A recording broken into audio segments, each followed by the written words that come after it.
그래서 여기도 시비가 있는데 박용철이라는 분의 떠나가는 배라는 시하고 저거는 신경님의 목계장터라는 시. 예. 보통 이런 공원에 이런 게 많아요. 그죠?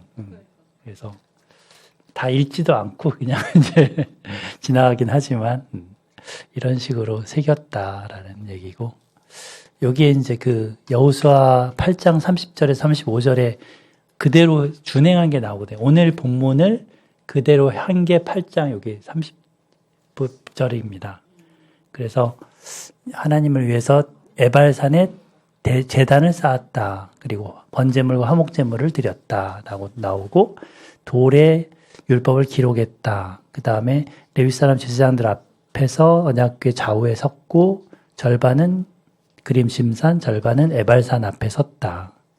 그래서 지금 여기 보면 여호수아, 제사장 레위인, 언약궤, 리더십들, 그 다음에 이렇게 쭉 있잖아요. 이렇게. 근데 저쪽, 이 밑에 쪽은 보면 그 레아 자손들하고 라헬 자손들이 주가 돼요. 보면 므낫세, 베냐민이 라헬 자손이고요. 시몬, 레위, 유다, 이사갈이 다 여기가 레아 자손들이고요. 저 위에는 그 빌하하고 실바의 자손들이 대부분이에요.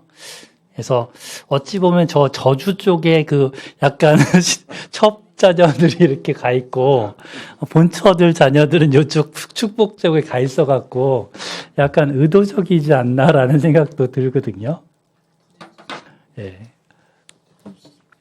하여튼 그런 부분이고, 그 여기 1913년에 미국의 성서학자란 에른스트 젤른이라는 사람이 이 세겜이라는 지역으로 추정됐던 지역을 발굴해냈습니다. 그래서 텔 발라타라는 유적지를 발굴해냈습니다. 그리고 이것을 1차, 2차 세계대전 때문에, 1차 세계대전 때문에 좀 발굴을 중지했다가 전쟁 끝나고 나서 다시 발굴을 했는데, 그 믹달 세겜이라는 세겜의 망루였던 것들이라고 추정되는 장소도 발견됐고, 여호수아의 언약비로 추정되는 돌도 발굴했다라는 거예요. 그래서 오늘 이 부분, 여기 지금 돌비를 세우고 성경을 적으라고 했던 그 돌비 있죠. 그리고 이제 여호수아서 맨 마지막 장에 보면 언약을, 돌을 세우고 언약을 하거든요. 그 비가 바로 이거다라는 거예요. 그 주장은, 이분의 주장은, 고고학자. 예. 그래서 이 돌을 여호수아가 세운 언약의 돌이라고 생각을 하고 원래 자리에다가 이렇게 세워놨다라는 겁니다. 예. 그래서 세겜에 가면 저런 장소를 볼 수가 있습니다. 그래서 지금 여기 보면 석축이 무너져 있는데, 그죠? 이 사진은 또 석축이 말짱해요. 그래서 보수를 한 건지 아니면 이런 건데 무너진 건지 잘 모르겠어요. 약간 이 주변의 지역이고요. 지금 팔레스타인 거기 지역. 세겜, 그렇죠. 그래서 팔레스타인 사람들이 두르고 있어서 총 들고 있고 막 지키고 있고 이래서 쉽게 성진순례 간다고 해도 이제 잘 못 가는 땅. 이 영상은 이제 위성 영상인데 한번 보시죠.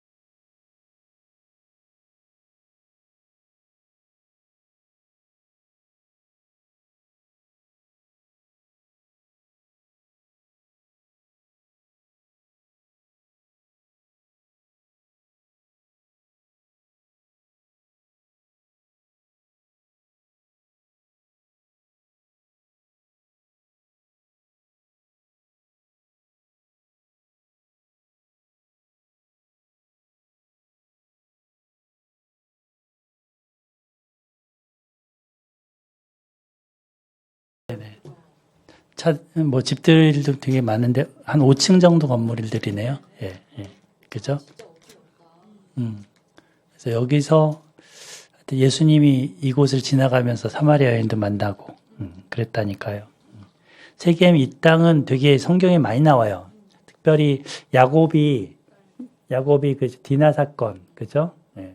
그래서 그 디나가 강간당하고 결국에 또 이제 레위와 시므온이 막 그 세겜 사람들 죽이고 그런 땅이었기도 하고, 그 다음에 그 사사기에 보면 그 누구죠? 아비멜렉인가? 기드온의 아들 중에 예, 그 악한 왕이 한 명 생기잖아요. 아비멜렉. 예, 그래서 세겜 사람들이랑 막 이렇게 분쟁하고 싸우고 뭐 이런 얘기가 사사기에 나오죠. 그 배경이 되는 땅이기도 하고, 그리고 또 열왕기에 가면 또 이제 그 세겜 배경으로 한 또 이야기도 있고 합니다. 예. 세겜은 되게 중요한 땅인데 이 땅은 에브라임 지파가 이제 차지하게 된 땅 중에 하나고요. 돌비에 대해서 조금 준비를 해왔는데 그 메사이 석비라는 돌비가 있습니다. 이 돌비는 기원전 9세기에 기록된 것이고, 여기 돌비에는 그 하나님의 이름까지도 기록이 돼 있어요. 여호와라는 이름까지. 누가 기록을 주체가 됐냐면 모압 왕 메사라는 왕이 자기 업적을 과시하기 위해서 만들었다고 합니다. 그래서 이 성경에 보면 아합이 있죠. 아합 때 그 굉장히 이 모압을 정복하고 조공도 많이 모압으로부터 받고 했었어요. 근데 이제 이 모압 왕 이 메사가 이스라엘과 싸우면서 자기네들이 또 이기기도 했다, 뭐 이런 얘기까지 기록을 여기 해놓은 거예요. 근데 이게 사실은 불타서 부서지고 없어질 거였거든요. 근데 이거를 저기 보면 크레뇽 간요라는 저 사람이 이 탁본을 떠놓은 거예요. 탁본을 떠놓고 이게 석비가 깨졌는데 그거를 사들여서 이제 탁본하고 맞추어서 복원을 했다는 거예요. 그러니까 이게 없어질 돌판이었는데 그러니까 이렇게 종이 같은 거를 저기 바른 다음에 저 글자를 새겨 놓는 거예요. 남겨 놓는 거예요. 그러면 저희 깨지거나 없어져도 이제 복원을 그거 갖고 할 수 있는 거죠. 그렇게 해서 했다는 거예요, 복원을. 근데 이거 조금 자세하게 나온 건데, 저 왼쪽이 이제 저 글자, 가나안 글자로 써 있는 히브리어 글자입니다. 예, 히브리어 옛날 글자입니다. 예, 7세기경 글자니까요. 근데 저기 보면 그 아합의 집안은 오므리라고 이렇게 나오기도 하고요. 이스라엘 지파 갓이라는 것도 나오고, 또 그 가운데 보면은 성경에 등장하는 지명, 인명, 그 다음에 빨간색 하나님의 이름인 아도나이라는 저 글자도 히브리어 옛날 고대 글자로 써 있다는 거고요. 모압의 신인 그모스라는 이름도 나온다는 거예요. 이게 이제 우리말로 번역해 놓은, 저거를 그대로 번역해 놓은 글입니다. 그래서 나는 메사, 그모스의 아들이자 모압의 왕이다. 그러면서 이제 30년 동안 모압을 다스렸다. 예, 나는 아버지의 왕을 뒤를 이어서 되었다. 뭐 이러면서 나오고, 오행에 보면 오므리는 이스라엘의 왕이었다. 그리고 또 모압을 압제했다. 뭐 이런 얘기도 나오고요. 그리고 조금 더 뒤에 쭉 보면은 이 여호와 하나님의 이름도 저기 나온다고 그랬죠. 예. 그래서 18행에 보면 여호와의 뭐뭐를 탈취하였다. 그리고 그것을 그모스 앞으로 옮겼다 하면서 하나님의 이름을 써놓고 있어요. 그래서 그 당시에 이런 성경적인 증거를 이 고고학적인 자료가 해주는 거죠. 다음 28장의 개요만 잠깐 설명하고 끝낼게요. 28장은 축복과 저주문으로 두 가지로 나눠진다고 했었고, 14절까지는 축복문, 저주문은 이제 그 뒷부분이잖아요. 근데 1, 2절은 이제 서론이고, 그 6가지씩의 복을 해놓고 있습니다. 6가지씩의 약속하고, 여기서 5가지로 되어 있는데, 요거를 이제 2개로 나누면 6가지가 되거든요. 네, 여기서는 절로 끊어나갔고, 5라고 써 있는데, 나중에 좀 수정을 해야 될 것 같아요. 이렇게 해서 이제 하나님이 그 말씀을 따라 사는 자에게는 경제적인 성공도 주시고 땅의 풍요로움도 주시고 열매도 주시고 풍부한 양식도 주시고 군사적인 성공 어디를 가든지 이긴다. 예, 이런 복을 주시는데 예, 그거에 대한 약속을 이렇게 조금 더 세세하게 하면서 거꾸로 순서가 6절까지는 군사적인 성공으로 끝났지만 이제 거꾸로 위로 거슬러 올라가면서 쭉 이렇게 마치 이렇게 뭔가 이렇게 날개처럼 이런 구조로 설교를 하신 거예요. 이렇게 모세가. 그리고 뒤에 저주문은 똑같은 내용인데 이제 여기서는 복이라고 했던 거를 여기서는 저주문으로 나오는데 아주 상세하게 기술을 하고 있는 거죠. 네. 그래서 이 부분을 나중에 한번 좀 보겠습니다. 네. 여기 이 부분을 조금 더 보충해서 설명을 좀 드리고 싶은 부분은 이 고린도후서 3장 3절에 있는 말씀입니다. 이게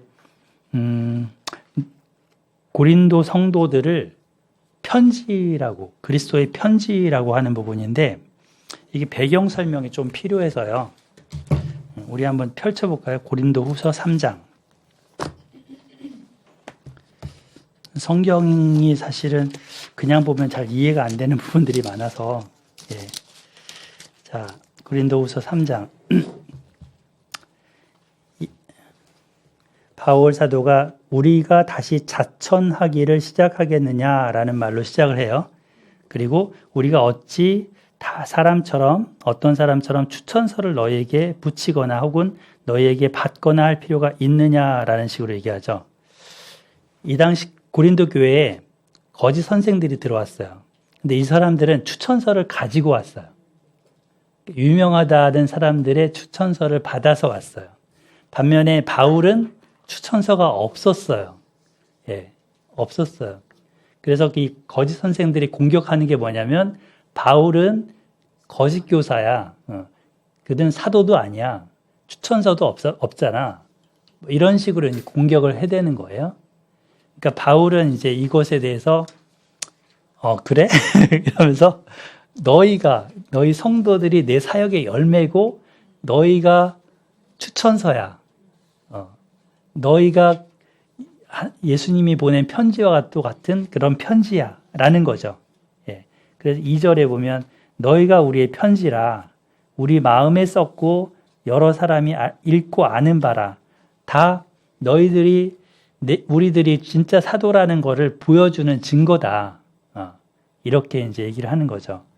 너희는 우리로 말미암아 나타난 그리스도의 편지니 이것은 먹으로 쓴 게 아니고 살아계신 하나님의 영으로 쓴 것이고 돌판에 쓴 것이 아니고 오직 육의 마음의 판에 쓴 것이다.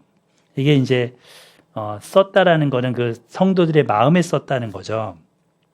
그래서 이 바울 선생은 거짓 교사들의 이런 악한 비난에 대해서 이제 방어를 하는 겁니다. 예. 그리고 정말 그 거짓 선생들이 가진 추천서하고는 비교될 수 있는 게 아니다. 그 거짓 선생들은 주로 율법을 그 문자적으로 지켜야 된다는 사람들이잖아요. 할례를 꼭 해야지 이방인들도 구원을 받을 것이고 막 이런 어떤 율법주의가 강한 자들이었는데 그것에 대해서 이제 방어를 하는 거죠. 6절에 보면 그가 또한 우리를 새 언약의 일꾼 되기에 만족하게 하셨으니 율법 조문으로는 하지 아니하고 오직 영으로 함이니 율법 조문은 죽이는 것이요 영은 살리는 것이니라.